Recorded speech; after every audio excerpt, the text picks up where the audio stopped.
All right, perfect. Let me see that everything's working. Cool. I think I did it somehow. All right, cool. So, hi everyone. So I can't give my 100% attention. I'm coding. I need to finish a project. Yeah, that's fine. Makana, don't worry about it. All right, hi everyone, and welcome to class today. I gave you guys an idea of like what two sessions we will be looking at today, and it's either public speaking or it was about writing a CV. And the winner for our votes today was public speaking with four votes, or actually technically 3 votes to 0. I will also post the PowerPoint in our course today later, so that's good. So let me go ahead and make sure transition did it over. Cool. All right, so today's lesson on public speaking. First thing is to identify what is public speaking. So public speaking is when you share an idea, topic with an audience.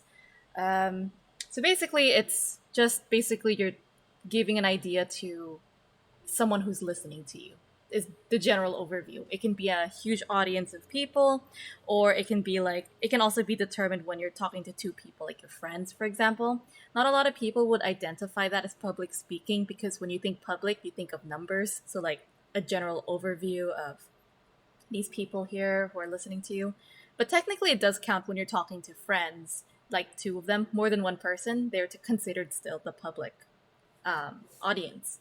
So the difference This between is a form of public speaking, right? yes, this we're What you're talking doing? about. Yeah, I'm doing different ones like right now. So with public speaking right now, we have two of them. One is the so one is with the friends, but that is considered as public speaking, and the other one technically is when you're speaking in public. So the general overview of what I will be discussing is when you're talking to the public, like you're sharing an idea with them. So I wrote as a bullet point that it has a purpose. So when you are talking to the public, there really needs to be like a punchline, like where, like what's the point? Like, why are you saying this to me? There has to be a purpose as to why you're doing that, and depending on that purpose, your performance can change. So now we are looking at the steps to public speaking. So I wrote a I can't even talk today. I wrote up to 12, I think, or 13 steps for public speaking. The first step is, of course, know your audience. You want to know who are you talking to, because depending on who they are, I'll get into more detail about this later. But it will affect the way of your speech. Step 2, please do your research. Like, you have to be on top of this. Step 3, rehearse, rehearse, rehearse, and do it again. Step 4, practice in front of a mirror. Step 5, practice in front of a camera. Step 6, identify and rehearse body movements, projection, and pauses. Oh my, there's so many things you can do with step 6.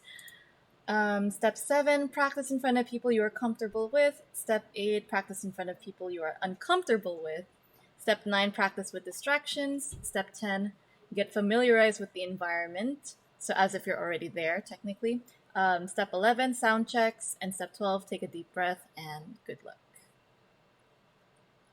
So the first step we're looking at is know your audience. So like I said earlier, are these people your friends?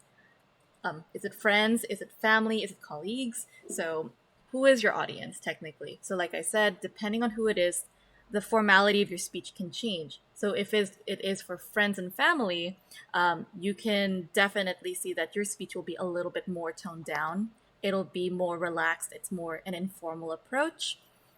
You say things a little bit more colloquially in this aspect as well because you are comfortable with this group. When it comes to colleagues, like maybe like strangers, maybe from workplace or people from your school, etc., you are most likely going to pick up a little bit more of a formal approach because you want to come off more professional that way. And I've already addressed like how does your speech change? It changes because of the level comfortability. There's this one thing I remember is that the closer you are to someone, the more informal your speech is. The more distance your relationship is to the person, the more formal your speech is. Okay, next one.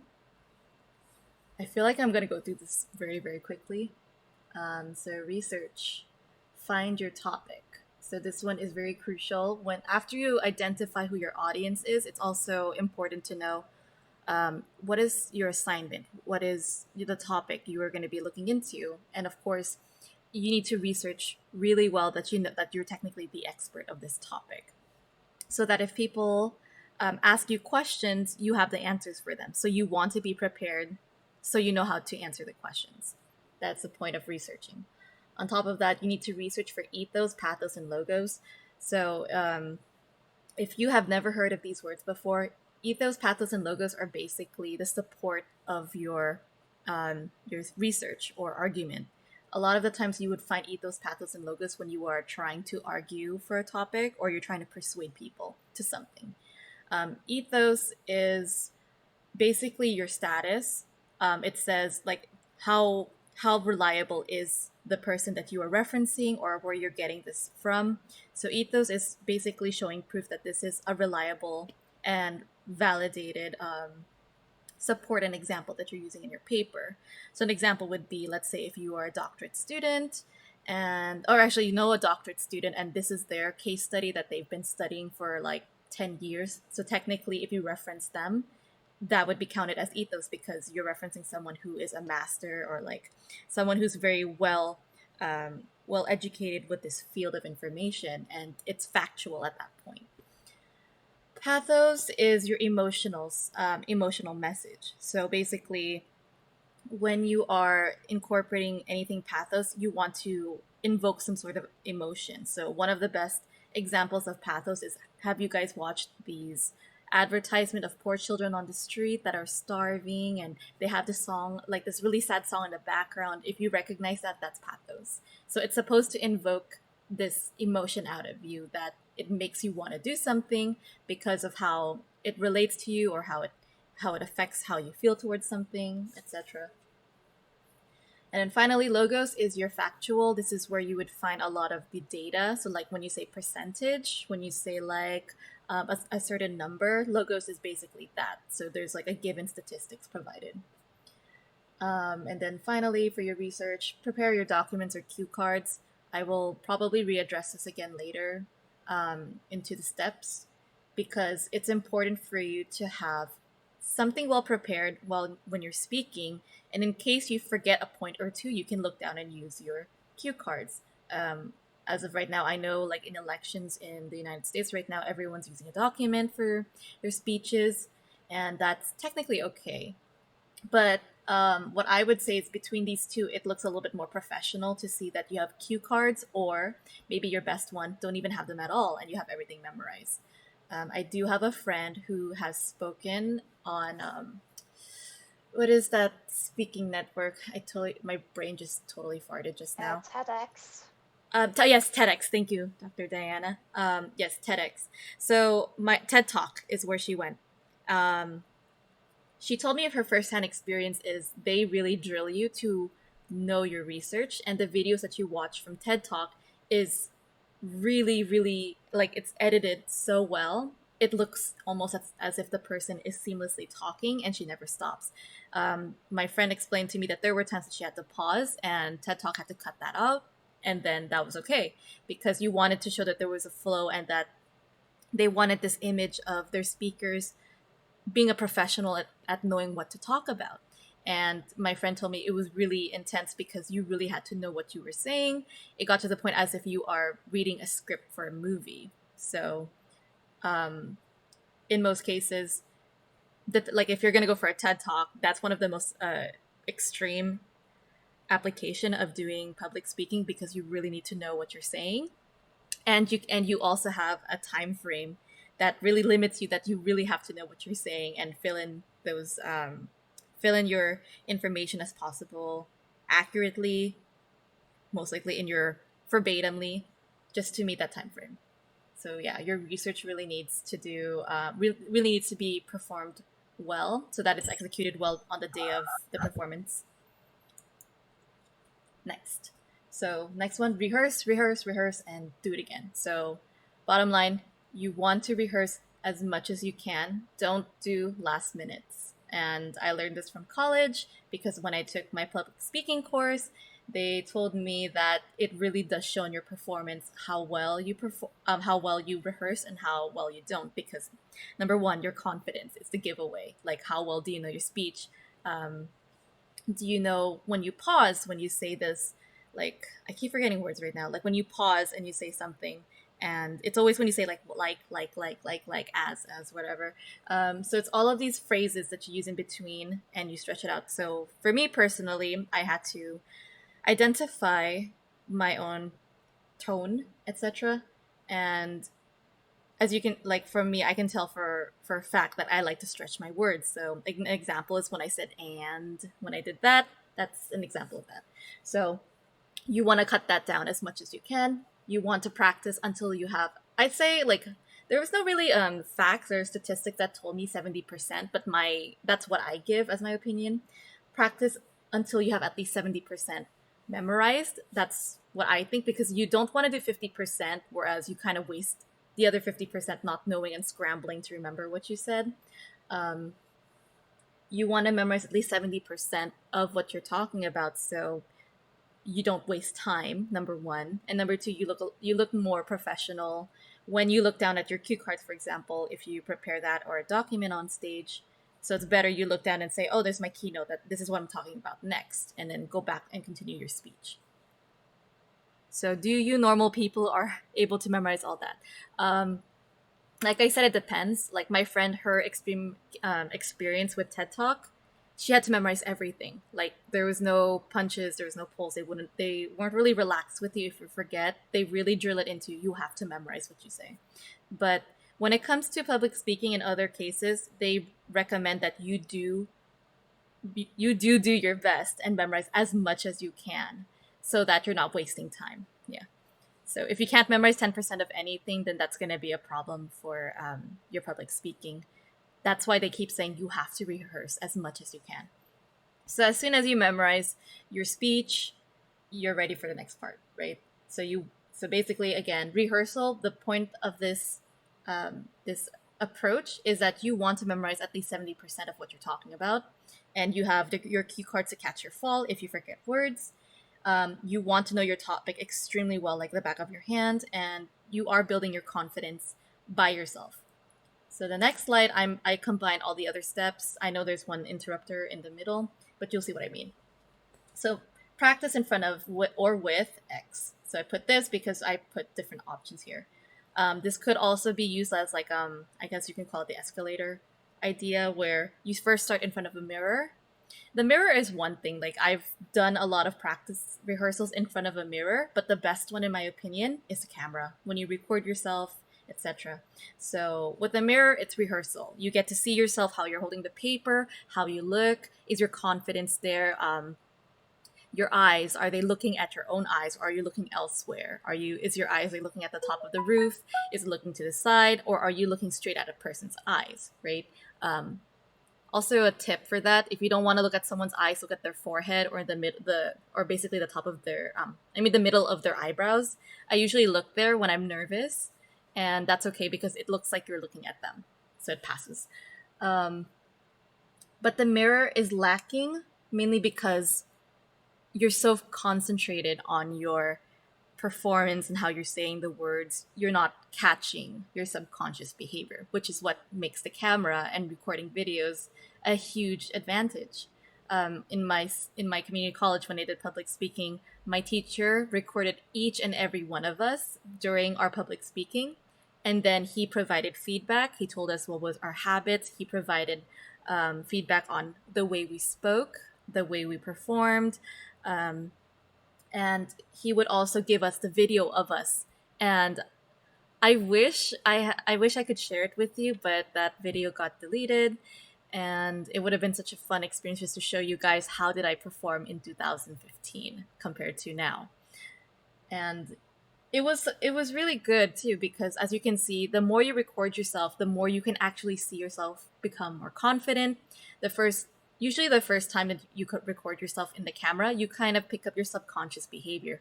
For example, I say a lot. You just notice me saying that.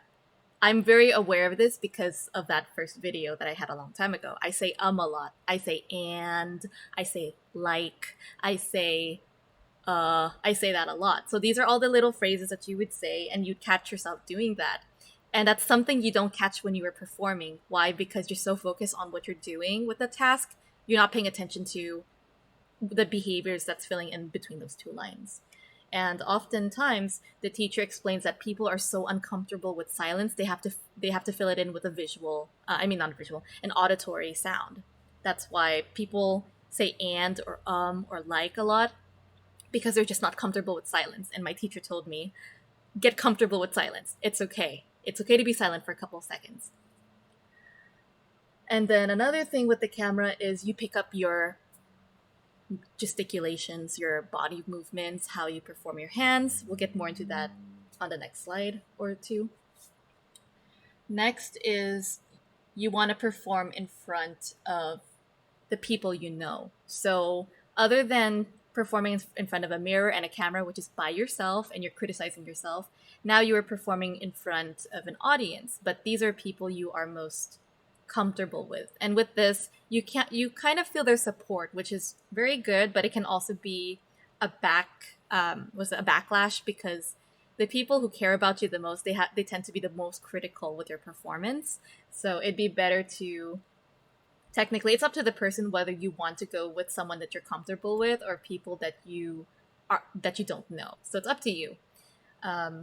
For people you don't know, this is the closest as the experience of being on stage and being in front of people, because you are talking to an audience that you don't know at all.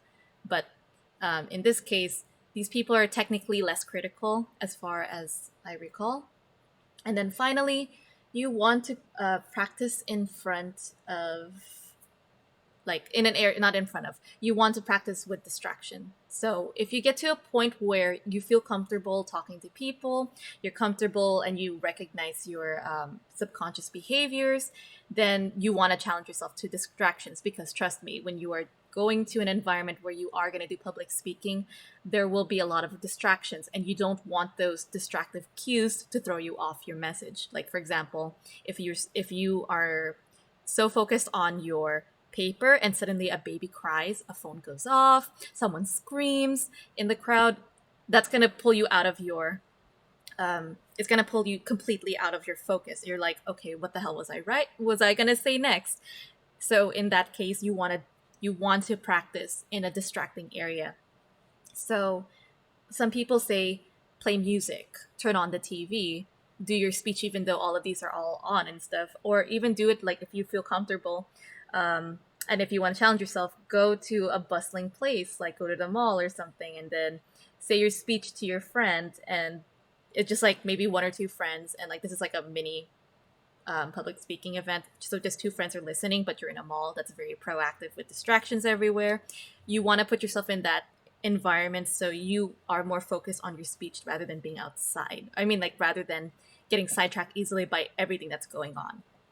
So those are one of my recommendations for preparing yourself. So question, Hannah, when you look in the middle of the eyebrow for a long time, a lot of people get uncomfortable.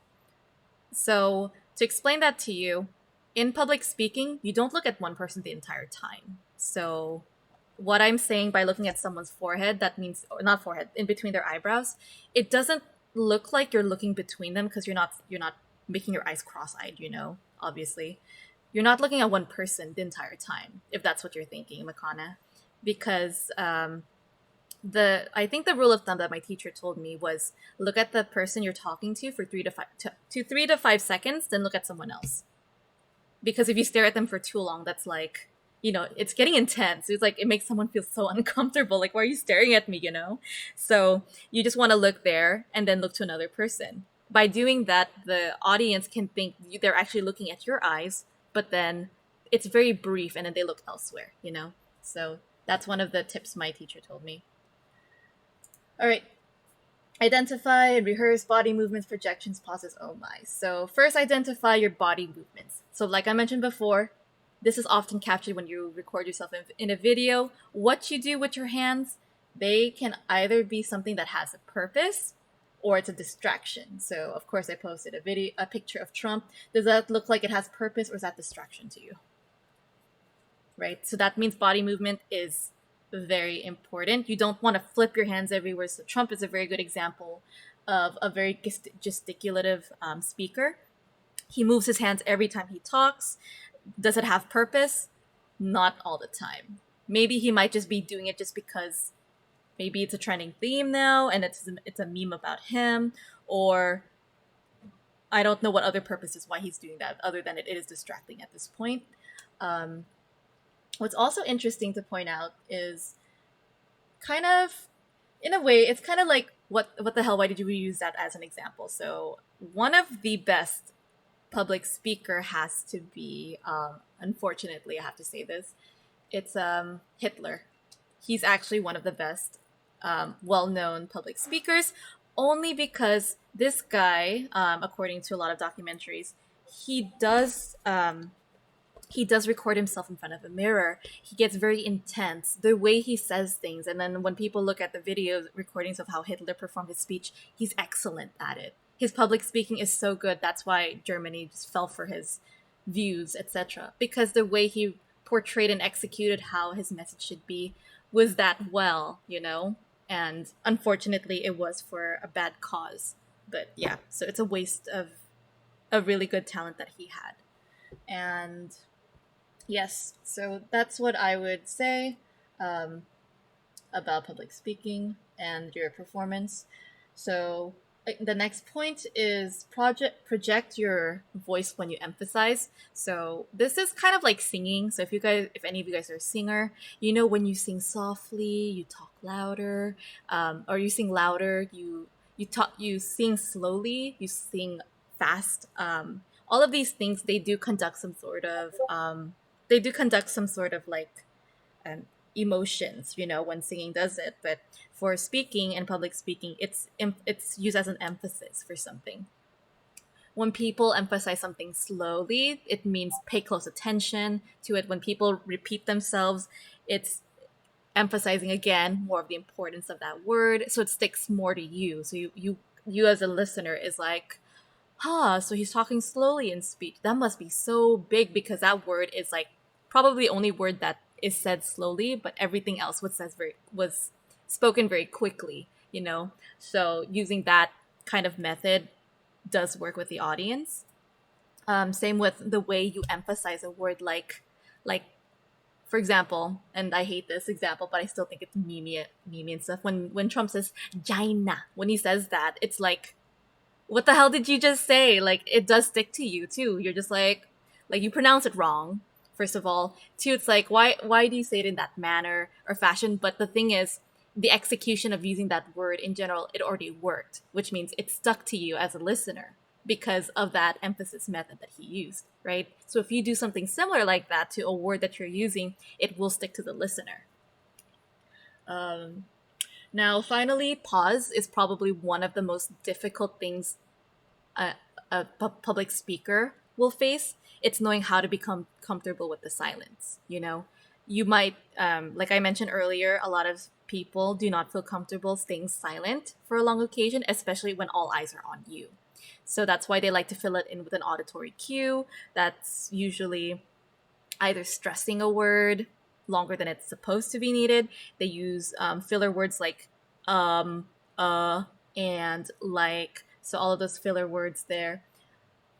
And because of that, they're just trying to cover it up. Even as a listener, for me, sometimes this goes over my head because it's so colloquially recognized that friends do this or people do this, that you kind of forget that that's actually not professional in a formal environment. But to me, since I've been trained, I know for a fact that hearing someone say "and" for a long occasion shows that they're very nervous. That's number one. You can tell they're extremely nervous. Second one is they of course do not feel comfortable with the silence, so that's their performance there. Um, Finally, it says pause if needed. I wrote drink from water.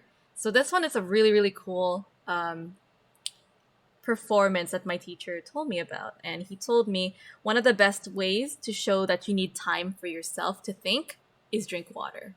So if you see a lot of public speakers drink water, most of the time there's a reason why they did it. It's because they're trying to recollect their thoughts while they're drinking. Whereas to the public, we accept it because how can you expect this guy to speak when he's drinking water, right? So it's a very clever tactical thing to hide that you want to pause. But at the same time, it's just like, it also shows nervosity if someone drinks too much water. And it shows that they're overthinking, at least at that point where they're like, I have to keep thinking my nose, what was it again? Or in general, maybe that guy's parched. If we can tell by how the way he speaks, it can give away that maybe he just needs to drink more water, right? So drinking from water has a purpose. Next, get familiarized with the environment. So for this one, assumingly maybe you went to, like, get yourself to visit the place if you can, whether it is a day before the performance or it's before they even had the setup or everything. Just go to the environment, get a feel for where you're at, and you want to know where do you enter for the stage. If they tell you an idea of like, oh, where it's gonna be, or if it's already there, try to see like where do you enter from the stage and where you exit from the stage. So sometimes that matters. I know to people they're like, why does it matter whether I enter or exit? Well, if you're talking with other people and there's a way that they show people are entering the left wing and exiting the right wing, whereas you go left wing and then you exit left wing, people will think, um, did he do the right thing? Or is he doing his own thing? Or like, was that a passive aggressive attitude? I don't know. So, and if all the other speakers are going like, exiting right wing, so that kind of shows that that person probably doesn't know their entrance and departures. So that's kind of it does leave a message as well by just doing that. So you want to look professional as possible. So as a result, you want to know when to enter the stage and where to exit as well. Not unless they tell you just enter where you came from and exit where you came from. So the next one is own the stage or floor. So this is kind of like overlapping with my experience as a singer.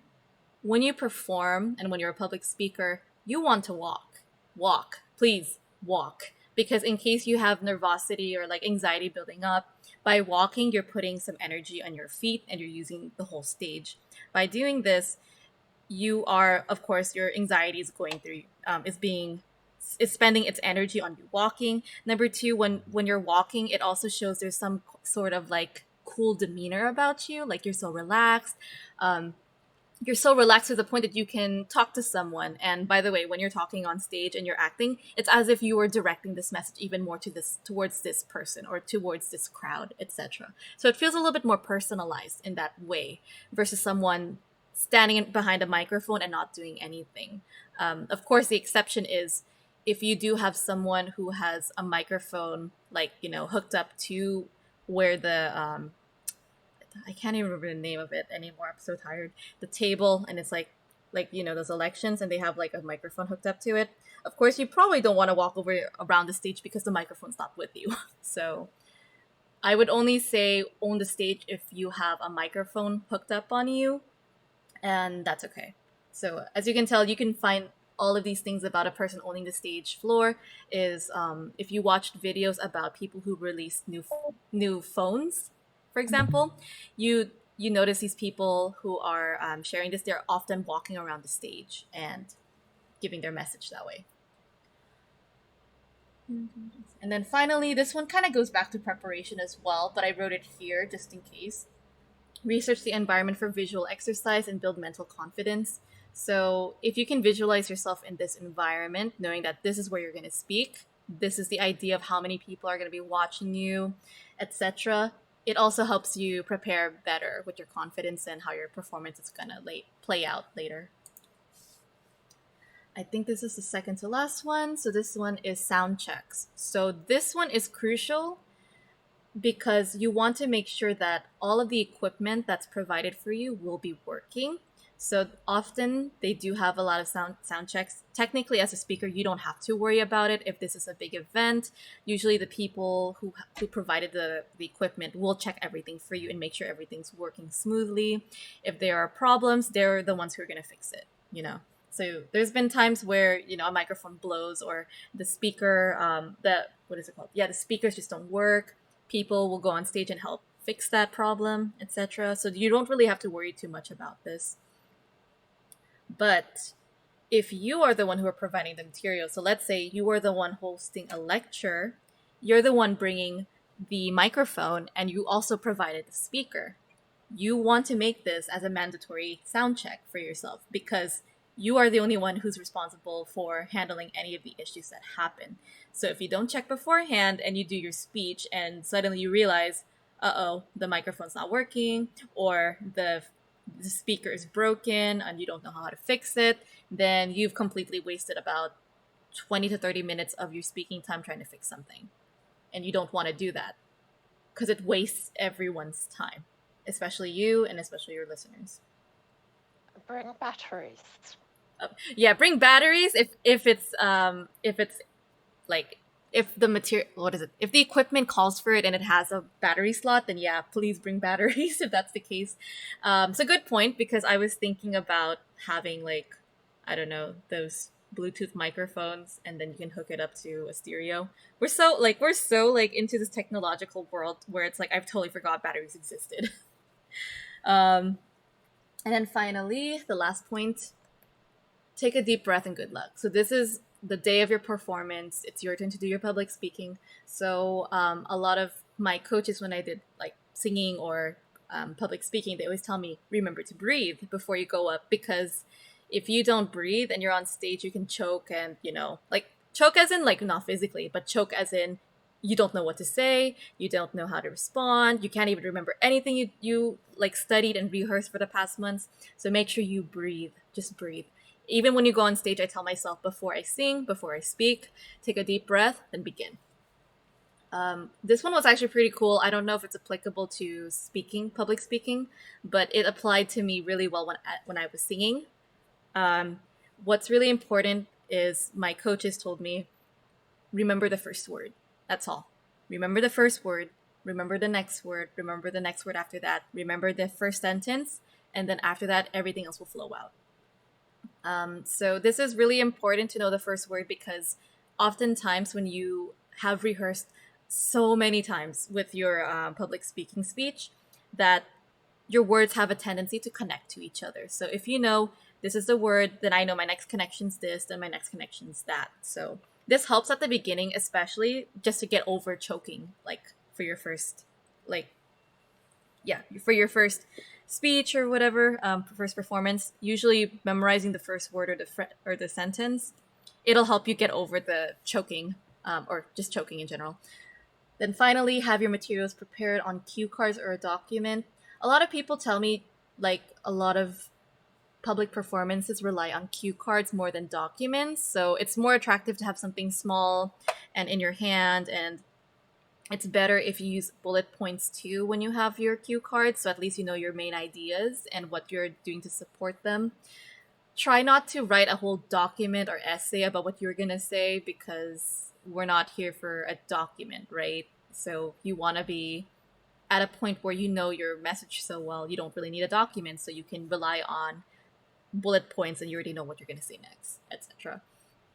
Um, so for documents, though, in some cases, I know in elections they do have ghostwriters, and with ghostwriters, I know it's acceptable for people to bring your document on stage and basically read what the ghostwriter did. All there is to it as a public speaker is to execute the performance. What do you emphasize that's important? How do you move your hands to show emphasis, etc. Like there's purpose for everything, and personally, I don't like public performance. Oh, sorry, I do not like public speaking mainly because I know the way I talk to you guys right now is an example of how I would speak in the public, because I'm not very good with my words. I probably need to rely on memorization, make it into a song, etc. Because technically, using song lyrics help as well.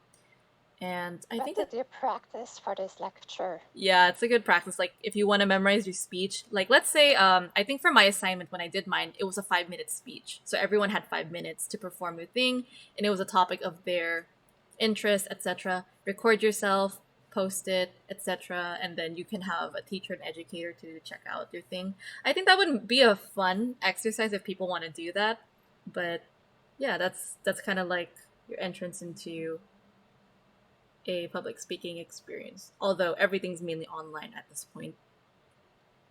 And I think that's the end of my lessons for today. Did you guys have any questions with anything? So I see Makana's typing.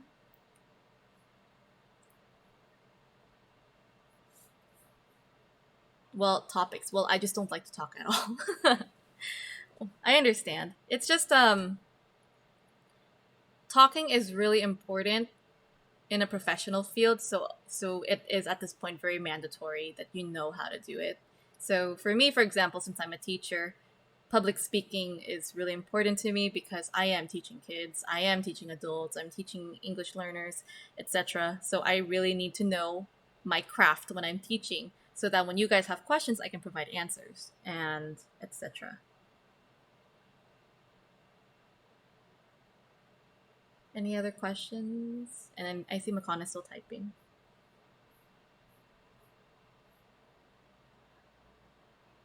I got a job that I don't need to talk so much. I can write the most of the time. That's good. Yeah.